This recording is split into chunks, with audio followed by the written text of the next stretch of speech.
This is the Louie Tee Network. In the lab room. The views and opinions shared on this program are that of Louie Tee and In the Lab Room alone and should be taken exactly as they are given. If you are soft, easily offended, or can't listen to the criticism of your team, this program is not intended for you. This is pure, unadulterated football talk for the hardcore fan. Viewer discretion is advised.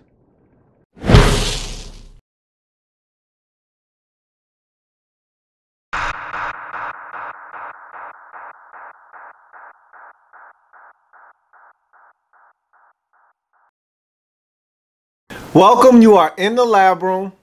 I'm your host, Lou. Thank you for joining me here on this program, 2014 NFL Lab Reports. I'm ready to take a trip out west. I don't know about you, but I'm ready to take a trip out to the best that the NFL has to offer. I'm talking about that NFC West. And today, we're talking about the Arizona Cardinals. So, let's take a trip out to the land of the sun. Talk some Arizona Cardinals. 2014 NFL Lab Reports.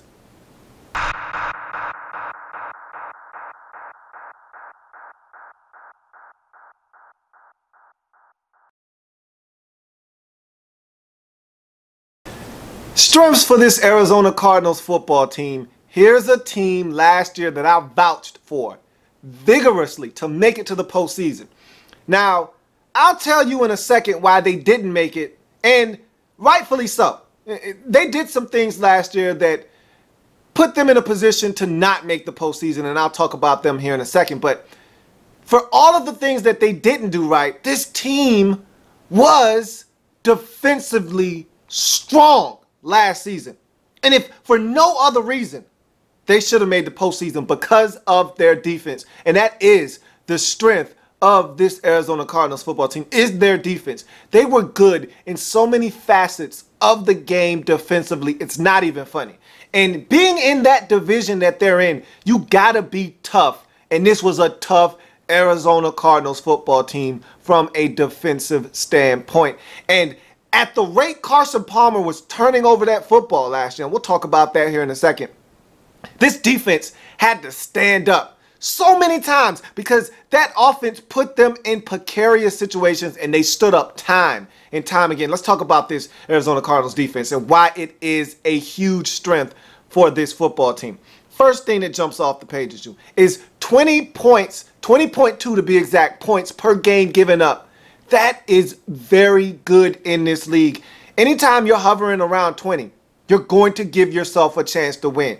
And being a team that they wanted to score points, but again, because Carson Palmer was so negligent with the football last season, you find yourself being in some ball games where you feel like we've played well enough to dominate, yet this team is hanging around. See that Tampa Bay Buccaneers game last year? They should have lost that game. But because the defense was so good, they won that football game. So this defense last year, giving up 20 points per game is excellent. And you're going to win a lot of games in this league if you're holding teams down on the scoreboard. Arizona Cardinals did that a season ago. You look at another strength of this defense, and it's the ability to hold teams down on third down. 35% on third downs is a phenomenal number. And again, that kind of speaks to them not giving up as many points on the scoreboard. If you're not extending drives, if you're not picking up first downs, you're not getting into field goal range, you're not getting into the red zone, and you're not getting into the end zone. And so getting off the field on third downs is huge for a defense, and this Cardinals defense did it as one of the best in 2013, and that is something that they're going to look to carry over to 2014 to continue being a strong defensive football team. You look at some more strengths of this defense. I look at the NFC West and I look around at all the teams in the division and I say, what do you do well? And at first, I was a little aggravated with this Arizona Cardinals team because I said, everybody in this division does something definitively well. Everybody in this division can hang their hat on something. What do you hang your hat on, Arizona? I looked around. I said, Seattle, pass defense. They're the best in the league. Hands down, bar none. San Francisco, they're going to bludgeon you to death with the running game. No questions asked. St. Louis, if they can do nothing else, they're going to get after your quarterback. And then I got to the Arizona Cardinals and I said, what do you do? What do you bring to the table? And they looked at me and they said, we stop the run. I said, enough said.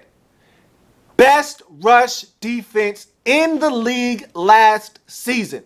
This Arizona Cardinals team did it on the ground. They made sure that teams did not, and this goes hand in hand with that third down percentage I talked about. If you're doing your work early on first and second down, teams want to run the ball. In this league, teams want to run the football on first down.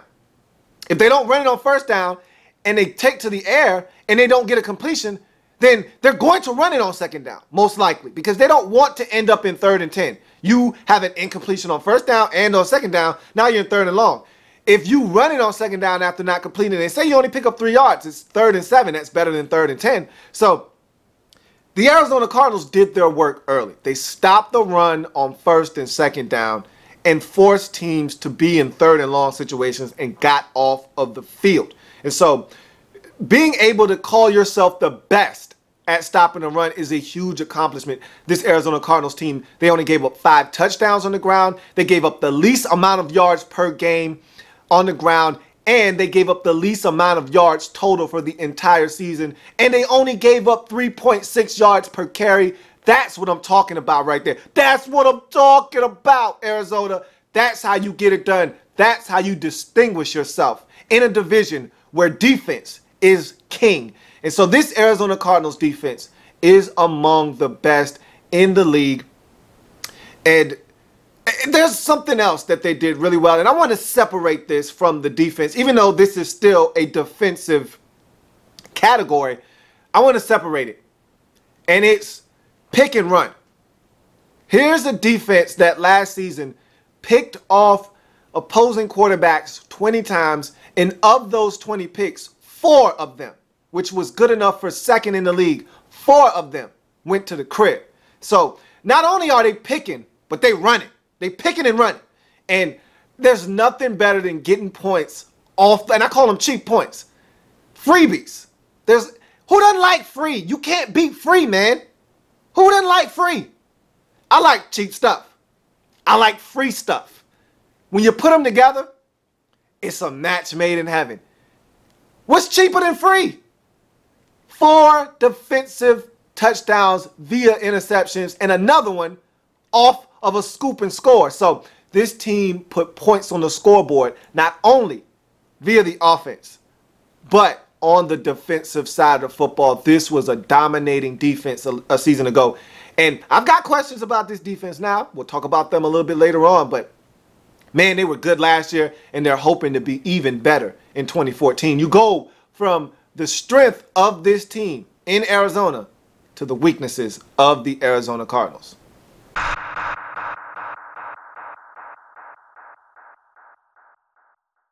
For all of the good that the Arizona Cardinals did on the defensive side of the football, they did a number of things very poorly that saw them miss the postseason. And like I said, I vouched for them to make the postseason last year, and I felt like they were robbed. However, they did enough things poorly and didn't do enough work in there. And I'm a big proponent. If you don't finish 500 or above within your own division, you don't need to go anywhere. Nowhere. Don't go anywhere. Okay? If you can't get it done at home, and I'm not talking about at your state, I'm talking about within your division. That's home. That's family business. If you can't take care of family business, then you need to keep your butt at home. And so this Cardinals team didn't take care of business within the division and within the family. But let's start with the turnovers, because that will cripple any team in this league. Turnovers will stop the best team in the league from winning football games. I call it the great equalizer. And last year, it was not equal for you. You were -1 in the turnover differential. And again, that's not egregious, but for a team that was looking to make it to the postseason, negatives are never positives. You get that? And so Carson Palmer turned it over way too much last season. And the fact that you were able to win 10 games with the way that he was turning it over was actually very surprising. I actually was pleasantly surprised that this Cardinals team was able to put together 10 wins. Now, he did play better at the end of the season, but the guy turned the football over at an astronomical rate last season. And so 22 interceptions, good enough for 4th worst in the league. Got to be better than that if you are the Arizona Cardinals, good enough for 3rd worst in the league. And it doesn't help. And this is the whole thing on Carson Palmer. When the pocket is clean, the guy's mean. All right, he's one of the best and most cerebral quarterbacks in the league when the pocket is clean. If it gets muddled, he feels the pressure, he can't step up, that's when you get the errant throws. That's when you get Carson Palmer being special. Now, speaking of that pressure, it takes us to our next weakness, the offensive line.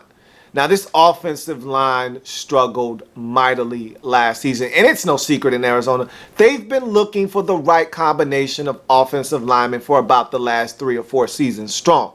So to see the offseason that they've had makes you feel a lot better about the prospects of them getting better along this offensive line, going out and getting Jared Veldheer from the Raiders in free agency. You're getting Jonathan Cooper back. You're hoping he comes back and is the 1st-round selection that you made him 2 seasons ago. And so you're looking to fortify this offensive line. Bobby Massey seems to have taken a stranglehold of that right tackle position. But last year, you gave it up. 41 sacks surrendered last year, 98 quarterback hits. That was 6th worst in the league. That can't happen. And again, when we're talking about, some quarterbacks can still thrive in the face of pressure and adversity. Carson Palmer is not one of them. Any pressure around his feet, any pressure in his face, he will make bad decisions and poor throws. So if you are the Arizona Cardinals, it is imperative that you keep him clean and protected at all times. If this guy feels flustered at all, the problems will ensue and you will see the football change hands very quickly. So it is the job of this offensive line to not only protect Carson Palmer so that these interception numbers and totals can come way down, but open up holes in the running game, which takes us to our next weakness, the running game of this Arizona Cardinals football team. They've always struggled to run the football, and this goes back to the Ken Wisenhunt days. They struggled to run, and you knew they were going to struggle to run the football last year. When you tell me Rashard Mendenhall is your running back to start the season, what do you want me to do with that? I don't know what you're looking for from me, but what do you want me to do with that? And so I knew they were going to struggle on the ground. Now, Andre Ellie was a great revelation last season. And the young product out of Clemson came in and fortified the running back position. But he's not a guy you want to necessarily hand it to 20 times and throw it to another 4 times out of the backfield. I don't want to see this Cardinals team overwork him. We'll talk about that a little bit later. But this Cardinals team struggled on the ground, and a lot of it had to do with the inefficiency of this offensive line, but also you had some funky backs in the backfield last year. So that's a position that you need to upgrade, and I think you might have done that in this offseason. We'll talk about that in a second. But last year, you couldn't get it going. 3.6 yards per carry on the ground. That is abysmal. That's terrible. You got to be much better than that if you are the Arizona Cardinals. And you just got to find a way to be more proficient on the ground. And you just simply haven't been able to do that. Over the last 3, 4, maybe even 5 years, you've been a very poor rushing football team. That has to change. You need more balance on the offensive side of the football. You don't want to just rely on the passing game. And I know Bruce Arians, brother Bruce, is one of those quarterback offensive passing game gurus. And so I understand what's going on here. He'd much rather pass it than run it. But there needs to be a balance. And you have to be able to run the football in this league. And Bruce Arians knows that. And so it is imperative and paramount that this team run the football better. That was a weakness for them a season ago. What about special teams? You got nothing from your special teams return unit. Not necessarily special teams coverage units. I'm specifically talking returns teams here. Patrick Peterson is no longer a punt returner, and for good reason. His rookie season was electrifying, and one of the most electrifying we've seen in recent memory. And then he just fell off the table. And you know why? Because he was greedy. Every return, he wanted it to be a home run. You can't think that way. You just need to try to get positive yardage and take it as it comes. He did it in his rookie season, and he got greedy, and he got worse as a return man. Then I thought, okay, you got the Honey Badger, Tyrann Mathieu coming in. He's going to help you boost up this punt return game and maybe give you something on kickoffs. Someone's going to give you something on kickoffs. Nobody gave you anything on kickoffs nor punts. This was a very porous team in the returns department. And in a division where everybody plays defense, some teams play offense, special teams is going to be your way to separate yourself from everybody else.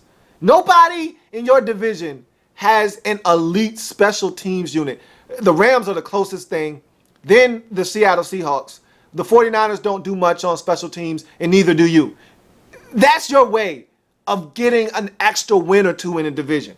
If you continue to do what you've been doing offensively and defensively, your way of getting an extra win or two in this division is going to be special teams. The returns game. You've got to find some guys that can help you boost those numbers and get some production on special teams in the returns game, because right now it is non-existent, and that is not going to help you take your level of play up to where it needs to be to get to the postseason.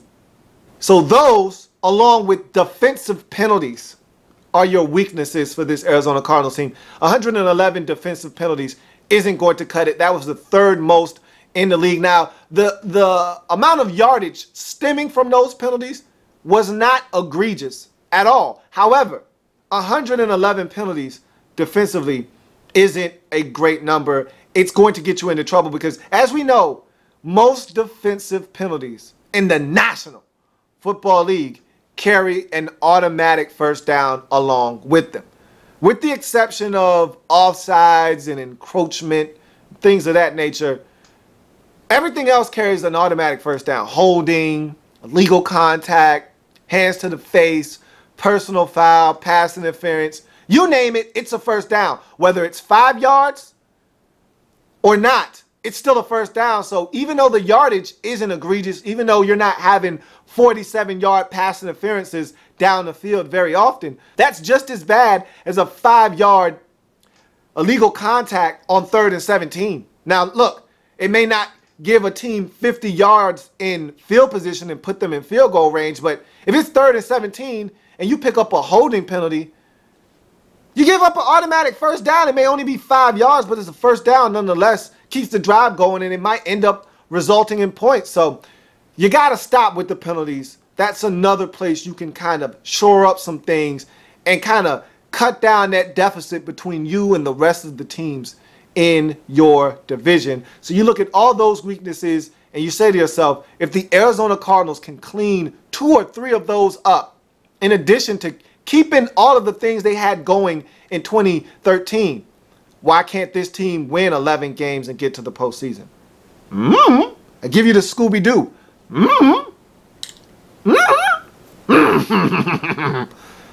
So we go from there to camp battles.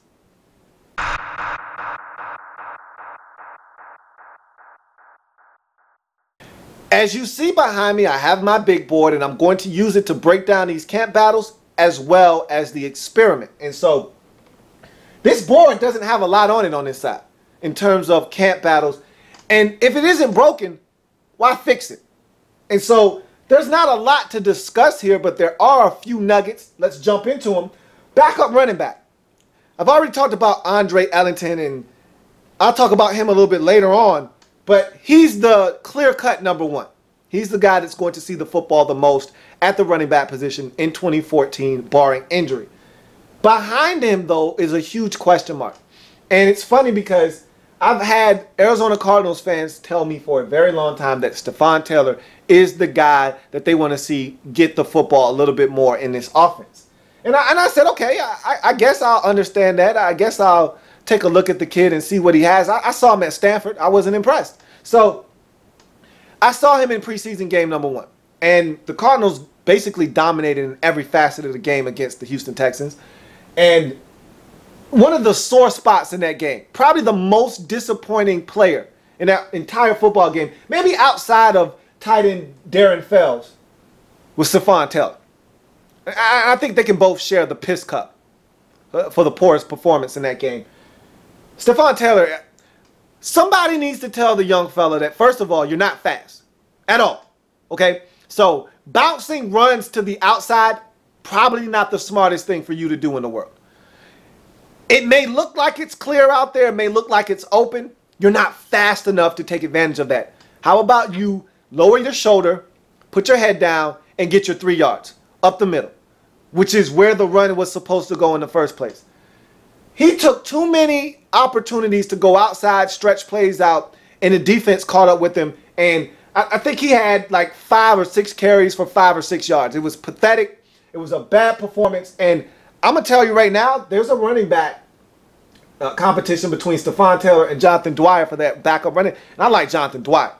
And I've always liked Jonathan Dwyer. His problem in Pittsburgh was he couldn't stay healthy. If the young man can stay healthy, I've always liked his running style. He's tough. You saw him run over that cornerback, Mack, for the Texans in that game. You saw him plow through him. He runs tough. He runs behind his pads. He gets the extra yards. There's a lot of hidden yardage there when he runs the football because he doesn't waste a lot of motion. He doesn't waste time. It's one cut, stick my foot in the ground, and go much faster than slow. I like Jonathan Dwyer, and I think if he continues to perform the way that he did in that first preseason game and throughout camp, I think Stephon Taylor can take a back seat and be the third running back on this football team. I really don't like the way he runs the football. He's extremely slow. There's no burst. Jonathan Dwyer, for a big guy, there's a little bit of burst there. And so I would much rather see Jonathan Dwyer getting the football after Andre Ellie.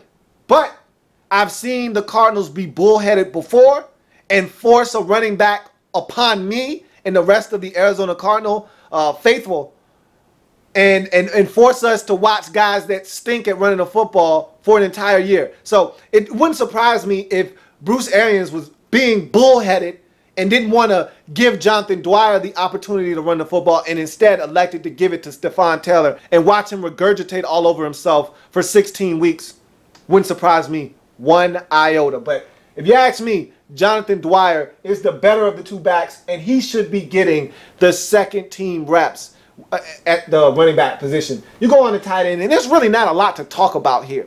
With the retirement of Jake Ballard, there's really not a lot to talk about here at the tight end position. It's essentially 4 for 3. I really think the Cardinals really want to keep 4 tight ends. And so really there shouldn't be anything to talk about here. But my thing is, why keep 4 when you don't have 4 to keep? John Carlson, Troy Nicholas, and Rob Hausler are all making this roster. No doubt about it. Darren Fells, to me, is clumsy. He doesn't catch the football. And so if he's not performing, and he's still got 3 preseason games, and look, I don't think they necessarily have to cut this position down when they start cutting the roster from 90 to 75 and from 75 down to, 53. I don't think you need to necessarily touch this position until the last minute if you're going to do anything with it. So he's got 3 more preseason games to prove himself. But I didn't like what I saw, and I heard that he's been dropping the football in camp. They said ever since Jake Ballard retired and basically freed up a roster spot, he's been dropping the football, lack of concentration, and I saw it in the game. Yeah, Drew Stanton could have thrown a better ball on that wheel route up the field. He beat the defender. Ball was there, though. Catch the football. Maybe it was tipped. Catch the football. And I worry about him. And I think if you're going to get rid of a tight end, it needs to be Darren Fells. Simple as that. If you're keeping forward, then he'll probably make the roster. But I'm all about maximizing the amount of roster spots I have. And I don't feel like keeping him on the roster if he continues to play at the level that I saw in preseason game number 1. And from what I've been hearing through camp, I don't think he's helping you maximize the amount of roster spots that you have. That's just my opinion. You move on to safety. Here's a real battle. Tony Jefferson versus Dion Buchanan. Now, at some point, Dion Buchanan is going to start for this Arizona Cardinals team. But is it going to be right away? Not if Tony Jefferson can help it. And Tony Jefferson has been playing lights out football throughout camp. And in preseason game number 1, I thought he was magnificent as well. So if Tony Jefferson continues to play, it's going to be hard to keep him off of the field if he continues to play the way that he played in the first preseason game. And Dion Buchanan didn't do anything wrong, but he's still a rookie. There's still going to be growing pains. Why not allow him to sit and watch? He'll get on the field in nickel packages and sub packages. He'll still find the field. He was on the field with the first team defense. But Tony Jefferson is the guy that you trust the most. He's been in this league. He's playing well. He's picking off passes. Leave him alone. Leave him alone. Let him play. And you can find ways to get Dion Buchanan onto the field. There's no doubt about it. And at some point, there will be a changing of the guard there, and Dion Buchanan will be your starting safety. But in the meantime, if Tony Jefferson is balling, let the man ball. I think he's going to continue to start at the safety position early on in the 2014 regular season. You look at kicker, and this might be the biggest competition that you have, frankly, in camp. Jay Feely versus Chandler Catanzaro. And Jay Feely, for me, has always been one of the most underappreciated kickers in the National Football League. And I could never wrap my brain around why. Why is it that this guy's been on like 5 or 6 different teams, yet he's been a pretty consistent kicker throughout his career? So I went to the numbers, because people lie, numbers don't. You can skew numbers and make them tell a story, but the numbers are what they are. Now, in that particular case, it's not the numbers that are lying, it's the person that's lying to you. They're taking the numbers and deceptively making them look like something that they're really not. But numbers don't lie. The numbers are what they are. So I went to the numbers and I said, let me take a look at why Jay Feely has bounced around throughout his career. And I found my answer in the numbers. He's a very, very inconsistent kicker. And when I say that, I say it by, he's a guy that will miss, and it's not the kicks that he makes necessarily, it's the ones that he misses. I can deal with a kicker that misses 5 field goals in a season and 3 of them are plus 50.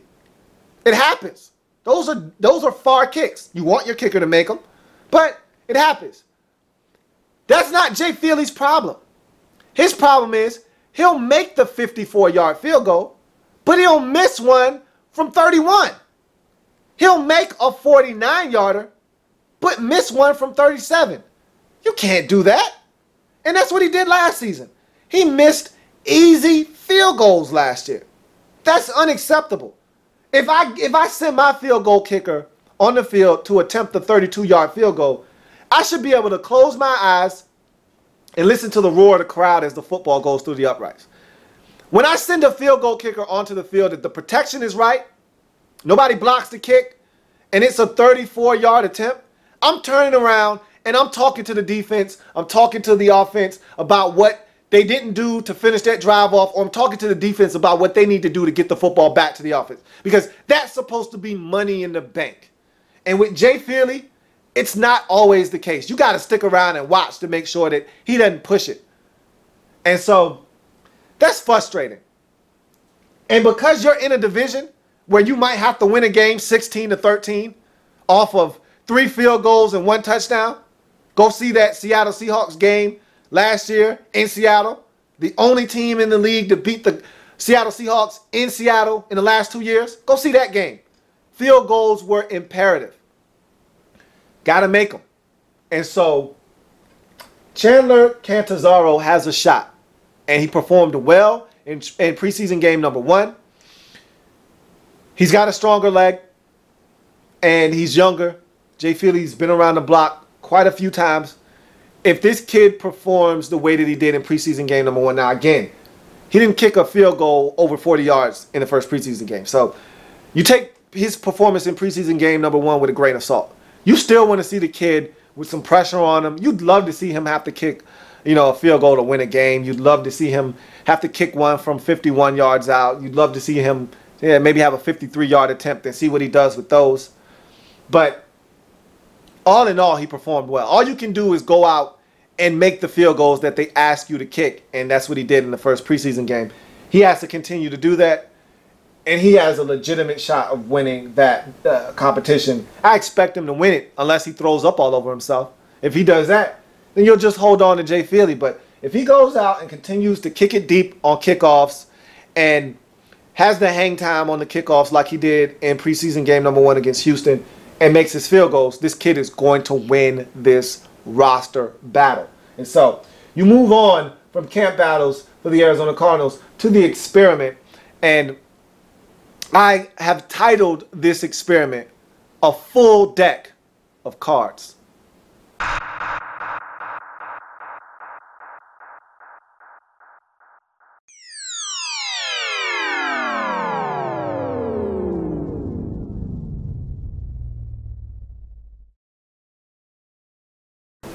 So we go on to the experiment, full deck of cards. Will it be enough to come up all aces? We shall see. We go on to the research question. Can the best team not to make the postseason last year improve on the success of 2013 and improve their chances inside the best division in all of football? That's a really tough question to answer because you're waiting for someone to falter in this division. You're waiting for Seattle to have a hiccup. San Francisco has been at the top of their game for at least the last 3-4 seasons since Harbaugh has taken over. You're waiting for someone to slip up, to have one of these seasons where things just don't go right, ball doesn't bounce their way, maybe a couple of injuries affects their football team. But there's so much depth on both of those teams that they can incur some injuries and still chug along. Those are good football teams. And if you're going to penetrate the top 2 in that division, you're going to have to do some extra special stuff. You're going to have to be extraordinary. You can't be regular. You're going to have to take it to another level. And some guys are going to have to step up, and we'll talk about that here in a second. But you're going to have to be even better than you were a season ago. That's no secret. It's going to be tough. But if you're a Arizona Cardinals fan, you feel like, why not? Why not us this year? Why can't we make it to the postseason? Every year, some teams come out and some new teams go in. Why can't we be one of the new teams in? Hypothesis. If the offense continues to improve and become more efficient and the defense picks up where it left off from a season ago, then the Arizona Cardinals will be serious contenders in the NFC West. The Arizona Cardinals play good enough defense to be among the best in this division. However, the offense, the special teams, they got to take it to another level. And we'll talk about that as we move on to materials needed. O-line state of mind. This team needs the offensive line to step up and step up in a major way. And I think the improvements that you've made to this offensive line are going to help you tremendously because I've talked about Carson Palmer and his struggles and how the offensive line has a huge part in that because when the pocket's clean, Carson's one of the best. I mean, he'll throw darts all day long if you allow him to. It's when the trash is around his feet. Remember, he had that one injury with his ACL, and to me, his focus in the pocket has never been the same since that ACL injury, that horrific injury in the postseason in Cincinnati against the Steelers when Kimo von Oelhoffen fell on his knee and he shredded his knee. And ever since then, when pressure's around his feet, when pressure's in his face, he struggles. And I remember there was once upon a time when Carson Palmer was a top 7 quarterback in this league. He was on his way. And then that injury happened, and he's been skittish ever since. So the thing you have to do, offensive line, is you've got to protect him. And the running game needs to come along because you've got weapons offensively. I like what the young boys are doing. Jerron Brown, Sheriff John Brown. I like what the young boys are doing out there. Michael Floyd. Larry's going to pass that torch along to some really good receivers out there. It's a lot of good stuff out there. Really like what the young boys. And you added Ted Ginn Jr. who's going to take the top off the defense. You got a lot of speed out there, a lot of guys that can change the game. Offensive line going to have to allow Carson Palmer the time to go through his progressions, make the right decision, and get the football to these playmakers. And if you can run the football, guess what? Safety's got to come down into the box. You're getting some one-on-one matchups. You've got guys that can win one-on-one matchups consistently. Offensive line must do their job. It's got to be an offensive line state of mind. You move on to the next material needed. Andre Ellie. I don't want the Cardinals to overexert this young man because he's got a lot of potential. I'm talking Darren Sproles. I don't want to go as far as to say Shady McCoy type ability, but I feel like he's got a Darren Sproles, Danny Woodhead-esque quality about him as a running back. I think I would equate him more, and I think this is more of a better, maybe a more fair comparison. I think he's more of a Giovanni Bernard type running back, a guy that can catch it and be dynamic out of the backfield. And I question the same thing with Giovanni Bernard. Do you want this guy carrying the football 20 times and catching it another 4 or 5 times out of the backfield? No, you don't want. Don't beat these smaller backs up. Don't beat them up. Don't make their shelf life from 9 years in this league to 5. Don't do that to these guys. Andre Elliott is not built to take the punishment and the rigors of a 16-game schedule, getting the football over 300 times. Because he's going to catch it 50-plus times in a Bruce Arians-led offensive attack. So don't give him 250 carries and throw it to him 53 times. That's too many touches for the young man. If I had it my way, he'd have about 205 touches on the ground and another 50 catches. I'm fine with that. Just don't overuse the kid. But this kid is dynamic. You saw it last year. He can change the game from the running back position. You can split him out as a receiver. You can have him run routes out of the backfield. Get him one-on-one with a linebacker. He's going to win that matchup just about every single time. You've seen him run the football and be effective. Go see that Atlanta Falcons game last year where he absolutely shredded them. The kid can run the football. I'm not saying don't hand it to him. I'm just saying watch and monitor how many times you handle him, because this kid is dynamic, and I'd hate to see you run him into the ground and not get the most out of this potential that is Andre Ellie. Fitz not finished. Don't call the man old, all right? They told me that Andre Johnson, the one and only DRE, lost a step last year. I saw the man go off for career highs last year. Maybe Fitz needs to take a page out of that book, because it's funny. Everybody wants to talk about Larry Fitzgerald, and he's almost an afterthought now. When we start running off the top receivers in this league, when does Larry come off the tip of your tongue? Huh? A lot of you out there, out of sight, out of mind. He's all the way in Arizona. Really don't know what the Cardinals are doing on offense. They don't make the playoffs. Out of sight, out of mind. Who's the quarterback out there again? Yeah, I know. That's what they do to you, Larry. That's what they do to you, man. I don't do you like that, though. I don't do you like that. But that's what they do to you out there, Larry. So you got to show them that you're not finished, Fitz. So what I want you to do, because the last 2 years you haven't had over 1,000 yards. 2 years ago, your quarterback position might have been the worst in all of football 2 years ago. Last year, Carson came in, got his feet wet, turned it over a lot. Now he's more comfortable. You got a better offensive line in front of him. Look, this is what I want you to do.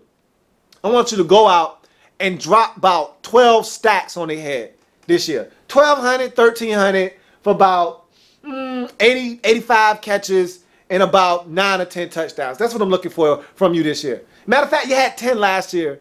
Give me 12. Give me 12 of them things this year. And show these boys you're not done yet. Your Hall of Fame career has a lot of gas left in it, man. Show these boys you're not finished yet. Fitz. Show them. I'm waiting because I know there's still a lot left there for you to go and show these young boys how to do it. So go and show them, man. Fitz not finished. Show them. Can't stop, won't stop this Arizona Cardinals defense. You get down, baby. You get down. You need to continue doing what you did last year. Remember at the top of the show I said I had my doubts, I had questions? Let me explain. All right, you had one of the best defenses last season, and it was fun to watch. That's part of the reason why I wanted you to make the postseason. because you were a fun team to watch last year. But I think some of the luster would have been lost had you made the postseason and you didn't get a home game, which you wouldn't have because you would have been a wild card. So you were fun to watch at home. Let me kind of clean that up and tighten it up a little bit. You were fun to watch at home. The reason you were fun to watch at home is because your defense was elite at home. All right? Part of the reason why your defense was so elite was that defensive line, and that hasn't changed one iota. The defensive line is essentially intact. And that's why you had the best rush defense a season ago. But also, your defense was fun to watch and dominant because of those linebackers, because of Daryl Washington, because of Carlos Dansby, neither of which are playing for you this season. Dansby off to Cleveland. Daryl Washington suspended again. He may never play another down for the Arizona Cardinals again. Who's to say he can't seem to keep his nose clean off the field? But that's nor here nor there. The fact of the matter is, your defense has changed tremendously right in the core, in the center of it. And so I question whether you'll get the production out of Larry Foote, who's an aging veteran, or a young guy like Mentor in the middle of that defense. Now, I think Mentor has a bright future in front of him. He's no Carlos Dansby. Larry Foote is a solid football player. He's no Daryl Washington. So, and I really think at some point Kenny Demmons is going to take Larry Foote's position anyhow, because I really like what the young fella is doing. Kenny Demmons is killing them on special teams, and I think he's going to make a fabulous linebacker at some point. However, the fact remains, how does this impact your defense in 2014? I think you might have gotten better in your secondary because you got Cromartie across from Pat P. So I'm thinking the secondary is going to be better. I think your safety position might be even better if, and this is a big if, the Honey Badger comes back and he's at full throttle once again. If he's playing at the level he played at last year, I think the secondary might be actually better. But the teeth of your defense was the front seven, and those linebackers made it go, especially Dansby and Washington. You take those two off the field, and I just don't know if this is the same Cardinals defense. Now, we'll find out. But I know one thing's for sure. Can't stop, won't stop. You cannot stop bringing the defensive pressure. You won't stop if you're going to win. If you do stop, this team won't even come close to what they did a season ago. Seeing red. Seeing red. After the Seattle Seahawks and the New Orleans Saints, I think you have the best home field advantage in all of the National Football League. Yeah, I could throw the Packers in there if I like, but I'm not. You have that kind of ability at home. What you did to some teams last year, downright criminal at home. What you did to the Panthers, the Indianapolis Colts, criminal.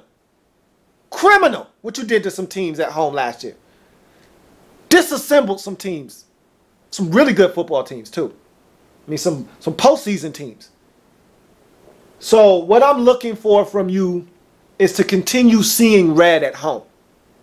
And take that show on the road. You need to see blood on defense. Because offensively, I think you're going to be good. But I don't trust him. I don't trust him. Because I don't trust Carson Palmer enough. I trust him to a certain extent. But if the pressure's on, I don't know if I trust Carson Palmer enough. If this offensive line does their job, then Carson Palmer will be lights out. But I want you to see red. I want you to see blood. Defensively, continue to see red. Especially at home. This year, why not be perfect at home? You want to make the postseason? Make a statement at home. Sweep them up. Go 7-1. Go 8-0 at home. That'll make your journey to the postseason that much easier. Because you need 10. You know that. You know you need 10. You got 10 last year and you didn't get in. You know you need 10. That's a minimum benchmark. You need to see red at home and on the road.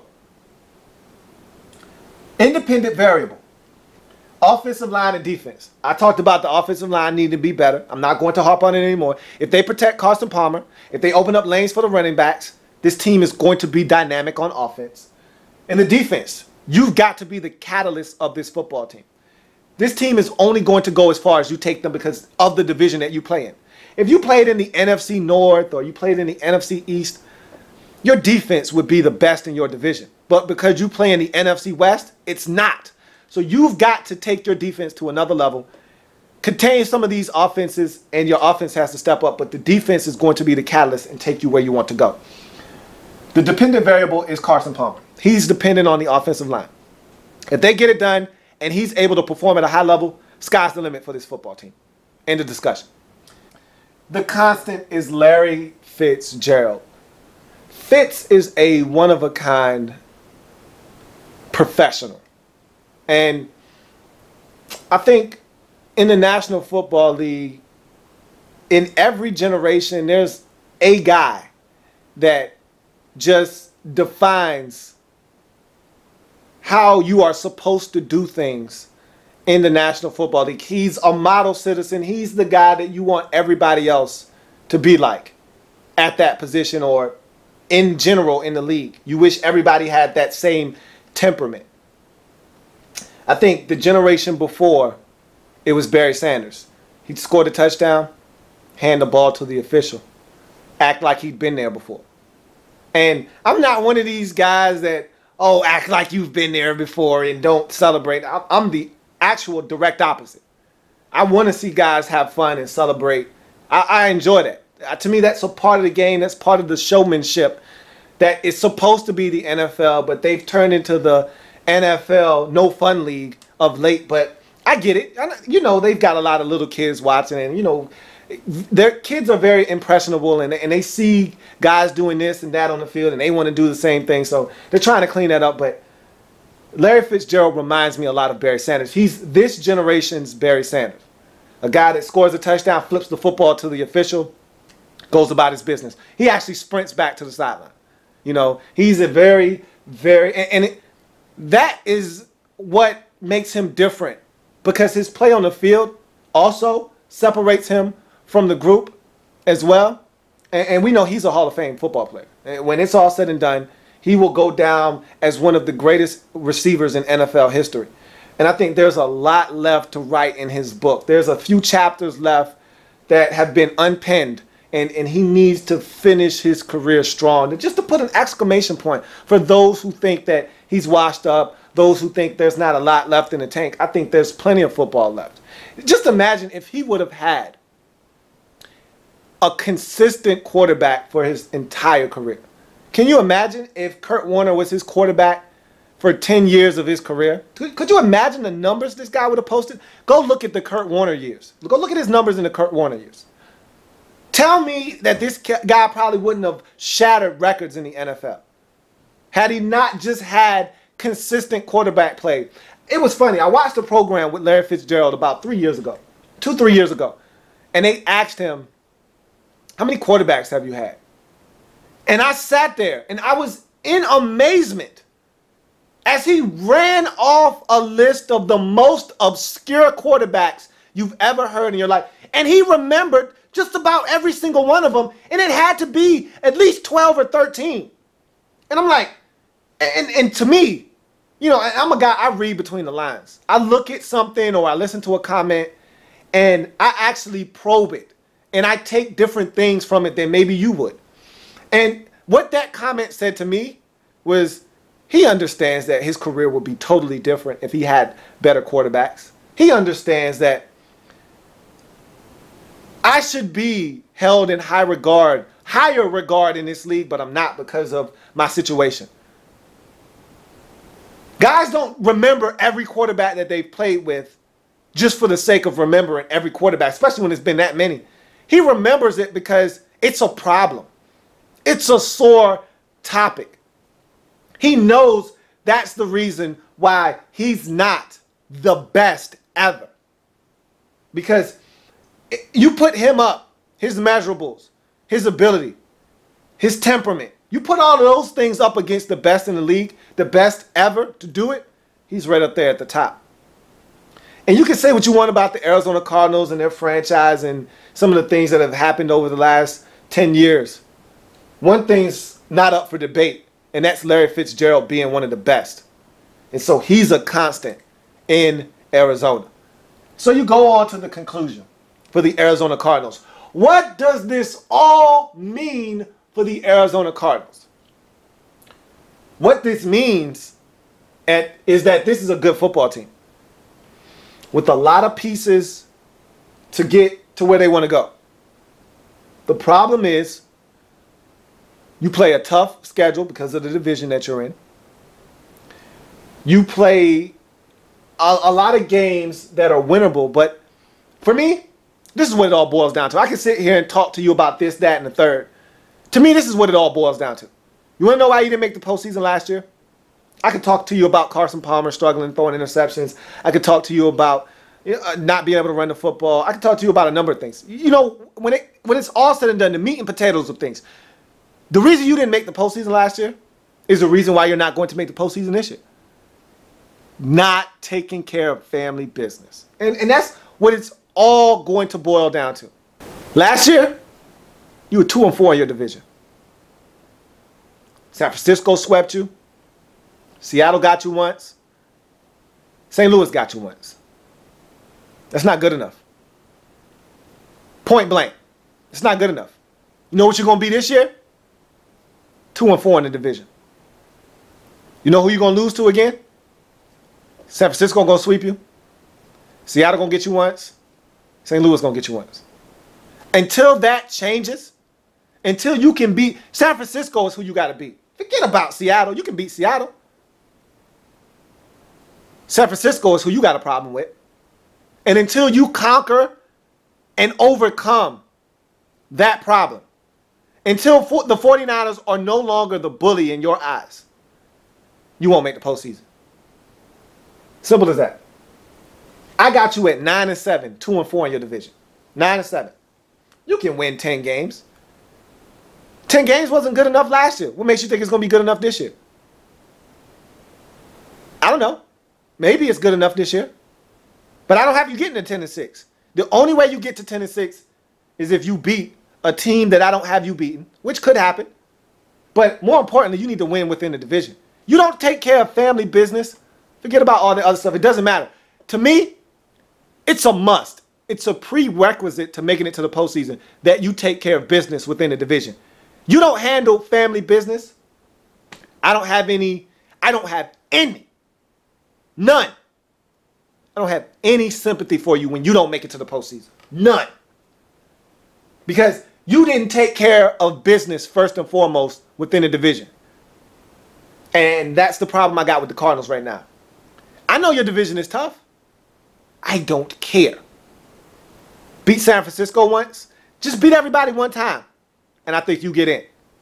If somebody sweeps you, whether it's Seattle or it's San Francisco, or if it's even St. Louis, if anybody sweeps you, you're done. Take care of business within the division. End of discussion. Period. And so that's the Arizona Cardinals lab reports. I thank you for joining me here on this program. If it happens in the National Football League, whether big or small, we cover it all here in the lab room. I thank you for joining me. Come back and join me tomorrow when we'll be taking our talents back to the East Coast, man. Back out to the AFC. And to the AFC East in particular, we'll be talking about a team that surprised many of us last season. The Jets. Jets. I'm almost caught up. See you tomorrow.